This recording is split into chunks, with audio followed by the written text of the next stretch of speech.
আজ দুপুরে তোমার নিমন্ত্রণ। হুমায়ুন আহমেদ রচিত। আপনিও কি চান আপনার লেখা গল্প সবাইকে শোনাতে? আপনার গল্প আমি বলবো। আপনার লেখা গল্প যত ছোটই হোক, তা হয়তো কারো মন ছুঁয়ে যাবে।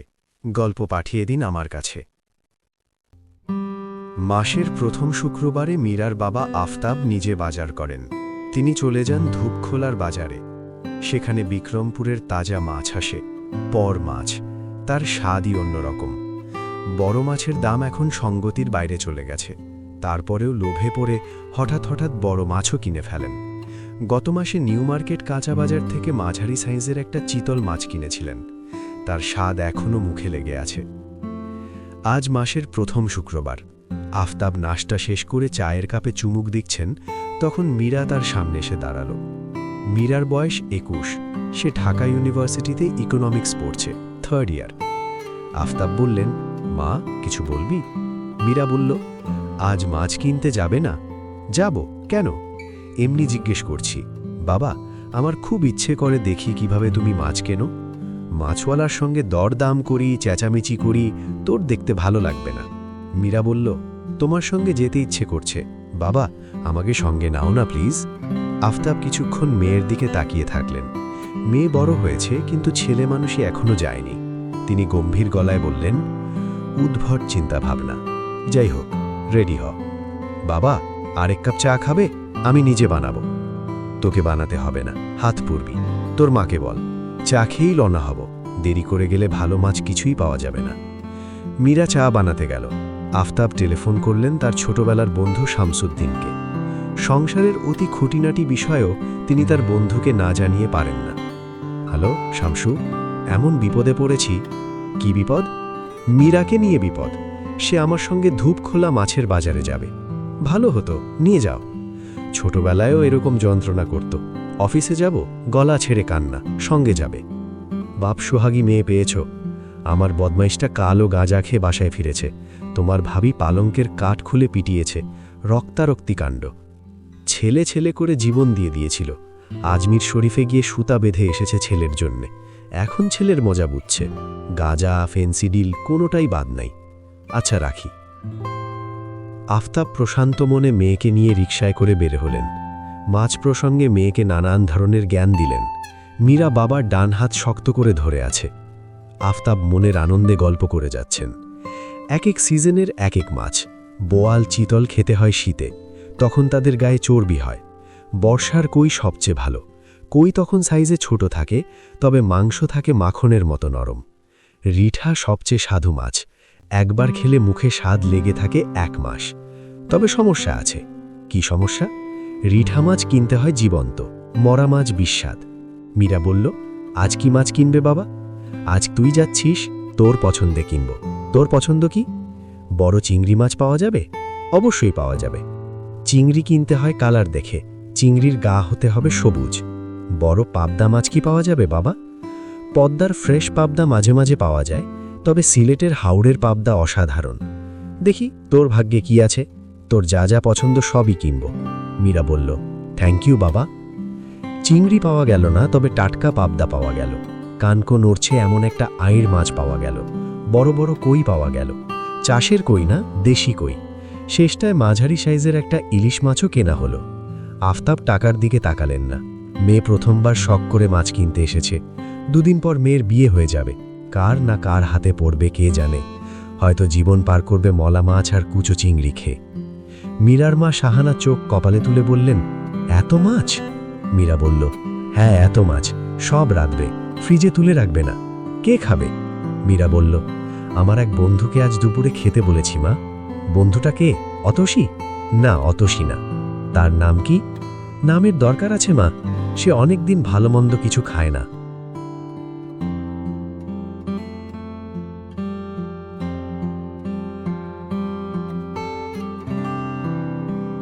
মেসে থাকে। একবেলা মেসে খায়, একবেলা বাইরে খায়। মেসের খাবার কি জানো মা? 1 পিস ফার্মের মুরগি আর ডাল। সে ফার্মের মুরগি খায় না, তাই শুধু ঝোল দিয়ে ভাত খায়। ছেলে না মেয়ে? ছেলে, নাম শওকত। শাহানা হতবম্ব গলায় বললেন, একটা ছেলেকে তুই দুপুরে খেতে বলেছিস? মীরা মায়ের চোখ থেকে চোখ নামিয়ে মেঝের দিকে তাকিয়ে হাঁসূচক মাথা নাড়ল। শাহানা বললেন, তোর সঙ্গে পড়ে? না। কি করে? প্রাইভেট টিউশনই করে, অনেক দিন ধরে চাকরি খুঁজছে, পাচ্ছে না। এরকম একটা ছেলের সঙ্গে তোর পরিচয় কিভাবে হলো? মীরা জবাব দিল না। সত্যি তাকে দুপুরে খেতে বলেছিস? কবে বলেছিস? গতকাল। তার মেসে গিয়ে তাকে বলে এসেছি, সে খুব খুশি। তার মেসে যেতে হলো কেন? ওর মোবাইল ফোন নেই মা, স্কলারশিপের টাকা পেয়ে আমি একটা কিনে দিয়েছিলাম, হারিয়ে ফেলেছে। তুই তাকে মোবাইল ফোন কিনে দিয়েছিস? তুই কি প্রায়ই তার মেসেজ আস? মা, তোমার জেরা শেষ হয়েছে? জেরা শেষ হলে রান্না শুরু কর। আমি ওকে ঠিক 2টোর সময় আসতে বলেছি। হতভম্ব শাহানা বলল, ওই ছেলেকে দেখে তোর বাবা কি বলবে এই নিয়ে ভেবেছিস? না, তোর বাবার রাগ তুই জানিস। জানিস না? জানি। সে ছেলের ঘাড়ে ধাক্কা দিয়ে তাকে রাস্তায় ফেলে দিতে পারে। পারে না? পারে। সেটা কি ছেলের জন্য সম্মানের ব্যাপার হবে, নাকি তোর জন্য সম্মানের হবে? আমার তো ধারণা পুরো ঘটনা জানার পর সে তোকে শুদ্ধ ঘাড় ধাক্কা দিয়ে রাস্তায় ফেলবে। তখন কি করবি? তার মেসে গিয়ে উঠবি? ফার্মের মুরগির ঝোল দিয়ে ভাত খাবি? মীরা চুপ করে দাঁড়িয়ে আছে, তার চোখ ছলছল করছে। চোখ থেকে এক ফোঁটা পানি টপ করে মেঝেতে পড়ল। শাহানা চোখের পানি পড়ার দৃশ্যটা দেখলেন, তার মন মোটেই নরম হল না। তিনি কঠিন গলায় বললেন, ছেলের বাবা কি করে? বাবা মারা গেছেন। যখন জীবিত ছিলেন তখন কি করতেন? মুদির দোকান চালাতেন। ছেলের বাবা তাহলে বিজনেস ম্যাগনেট? মীরার চোখ থেকে আর এক ফোঁটা পানি পড়ল। তার বাঁ চোখ থেকে আর এক ফোঁটা পানি পড়ল। বাঁ চোখ থেকেই পানি পড়ছে, ডান চোখ শুকনো। শাহানা বললেন, এত বড় সাহস কিভাবে করলি? মীরা ফুপিয়ে ফুপিয়ে বলল, ভুল হয়ে গেছে মা, আজ ওর জন্মদিন। আমাকে বলছিল প্রাইভেট টিউশনি থেকে আজ কিছু টাকা পাবে, তখন আমাকে নিয়ে করি নামের একটা দোকানে রুই মাছের পেটি খাবে। ওর কথা শুনে মনটা এত খারাপ হয়েছে, দাওয়াত দিয়ে ফেলেছি। এখন আসতে নিষেধ কর, টেলিফোন কর, বল সামাদার টাইম। ওর মোবাইল নেই মা, যা মেসে গিয়ে বলে আয়। মেসে গেলে পাওয়া যাবে না, শুক্রবারে তার সারাদিন টিউশনি। একটা টিউশনি থেকে সরাসরি বাসায় আসবে। কত বড় গজব যে হবে বুঝতে পারছিস? পারছি। শাহানা কঠিন গলায় বললেন, যদি সাহস থাকে তোর বাবাকে গিয়ে বল, পাজি মেয়ে, খবরদার আমার সামনে চোখের পানি ফেলবি না, গাধি। মীরা বসার ঘরে গেল, বাবার সামনে দাঁড়ালো। আফতাব খবরের কাগজ পড়ছিলেন। ছুটির দিনে একই কাগজ তিনি দুবার পড়েন, সকালে চা খেতে খেতে একবার, বাজার শেষ করে আরেকবার। আফতাব মেয়ের দিকে তাকিয়ে বললেন, চোখ লাল কেন রে মা? মীরা বলল, জানি না। আফতাব বললেন, শখ করে বাজার করেছিস? যা, আজ একটা আইটেম তুই রান্না কর, কেমন? বাবা, আমি রাঁধতে জানি না, তোর মাকে বল দেখিয়ে দেবে। চিংড়ি মাছ খুব সহজ, প্রতিভা ছাড়া এই মাছ খারাপ রান্না করা যায় না। মীরা রান্নাঘরে ফিরে এলো, মায়ের সামনে বসে ফুপিয়ে কাঁদতে লাগল। শাহানা দীর্ঘ নিঃশ্বাস ফেলে বললেন, কান্না বন্ধ কর, টেবিলের উপর থেকে 500 টাকা নে। ওর আসার সময় হলে বাসার সামনে দাঁড়িয়ে থাকবি। ওর হাতে 500 টাকা ধরিয়ে দিয়ে বলবি রুই মাছের পেটি খেয়ে নিতে। পরে এই নিয়ে তোর সঙ্গে জরুরি বৈঠক করব। গাধা মেয়ে। মীরা মায়ের সামনে থেকে সরে গেল। আফতাব সাহেব হাসি মুখে ঢুকলেন, স্ত্রীকে বললেন, এখনও রান্না শুরু করনি, মাছ নরম হয়ে যাচ্ছে। শাহানা বললেন, মাছ নরম হবে না, যথাসময় রান্না শেষ হবে। আফতাব বললেন, সুজিতকে দুপুরে খেতে বললে কেমন হয়? বেচারা একা থাকে, বাবুর্চি কি রান্না করে না করে তার নাই ঠিক। ও গাড়ি কিনেছে, শুনেছ তো? শুনেছি। গাড়ি নিয়ে চলে আসুক, কি গাড়ি কিনলো দেখলাম। তুমি কি বলো? শাহানা জবাব দিলেন না। সুজিতের সঙ্গে মীরার বিয়ের কথাবার্তা হয়ে আছে। সে ডাক্তার, লন্ডন থেকে FRCS ডিগ্রি নিয়ে এসেছে। তার বাবা মা মীরাকে পছন্দ করে আংটি পরিয়ে গেছেন। মীরা সেই আংটি পরছে না। মাকে বলেছে আংটিটা বড় হয়েছিল, আঙুল থেকে কোথায় যেন খুলে পড়ে গেছে। শাহানা মেয়ের কথা বিশ্বাস করেছিলেন, এখন বুঝতে পারছেন ঘটনা কি। আফতাব বললেন, কি কথা বলছো না কেন? শাহানা বললেন, আজ পিতা কন্যা বাজার করে এনেছ, তোমরাই খাওয়া দাওয়া করো। বাইরের কাউকে ডাকলে ফর্মাল ব্যাপার চলে আসবে।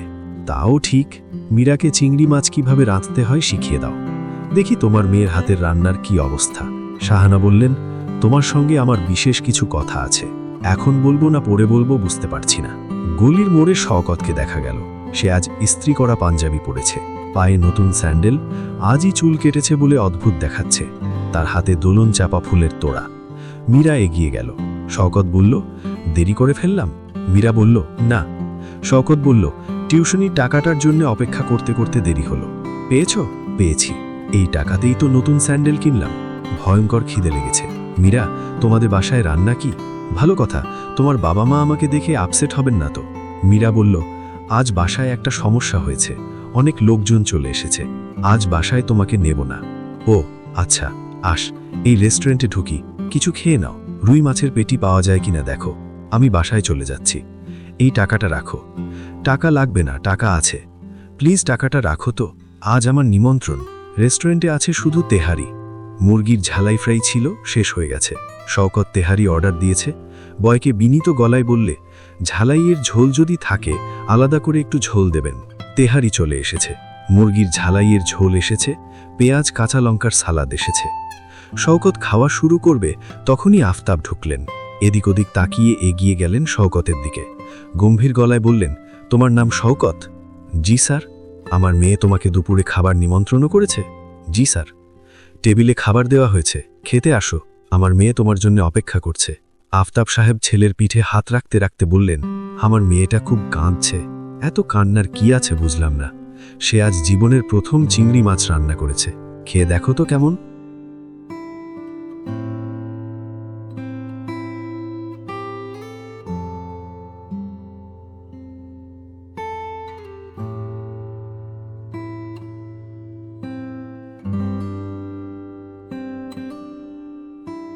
Subscribe. Okay.